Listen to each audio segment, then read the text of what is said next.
We mourn the babies, the toddlers, the men, women, and children, and the IDF soldiers slaughtered in the worst act of mass murder against our people since the Holocaust. But we do more than mourn. We hold our heads high, we stand together, and we promise we will defeat this evil. Yes, we are in shock. We are. But we should also not be surprised. What we have experienced on and since October 7th was sadly predictable. We warned against it.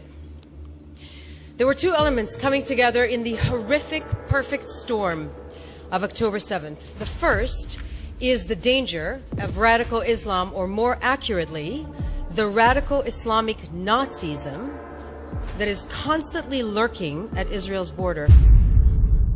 The second is the grooming, ongoing grooming of Western civilization through universities, the media, and social media, so that when the time came and the Islamic Nazis carried out the act of genocide, many in the West would celebrate it, justify it, and no longer tell the difference between good and evil.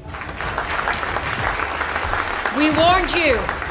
We warned you of what from the river to the sea Palestine will be free looks like.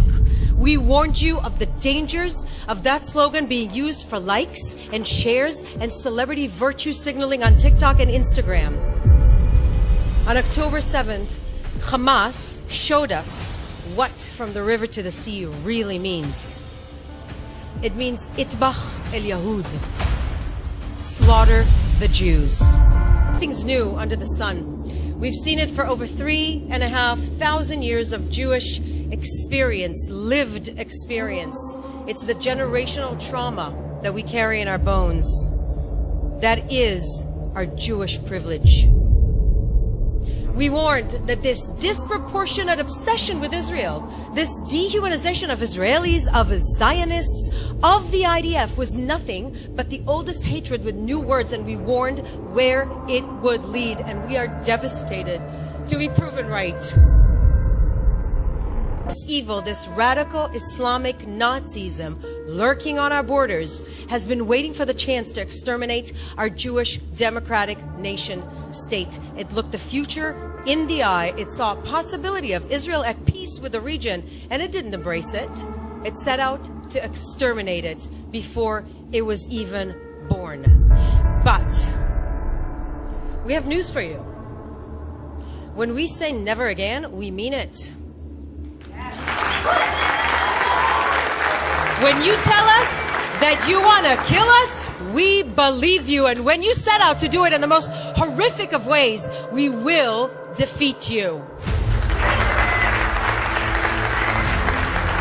To the Palestinian people and all the nations, we reach out a hand as good neighbors, but we need you to help us defeat this evil, because whether we call it Hamas, ISIS, the Taliban, or Hezbollah, that evil that set out to destroy us will destroy you too. We know that you understand this. We know that you understand this better than the so-called activists on your campuses and the social media keyboard warriors in our Twitter feeds. And now is the time to act. When you find yourselves arguing over just how many babies were murdered, beheaded, or burned because these babies were Jewish,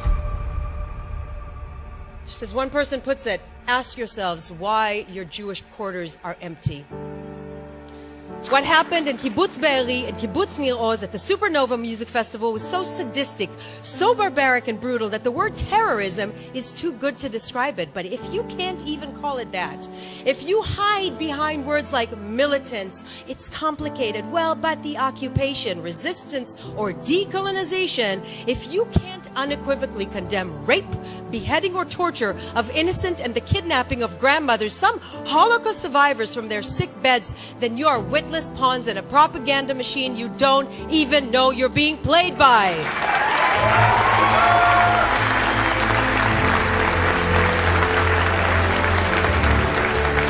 And friends, Above all, I am grateful for this.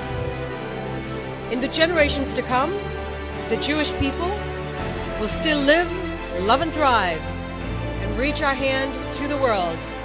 And Hamas will be nothing but a footnote in history, just like the ones who tried to exterminate us before.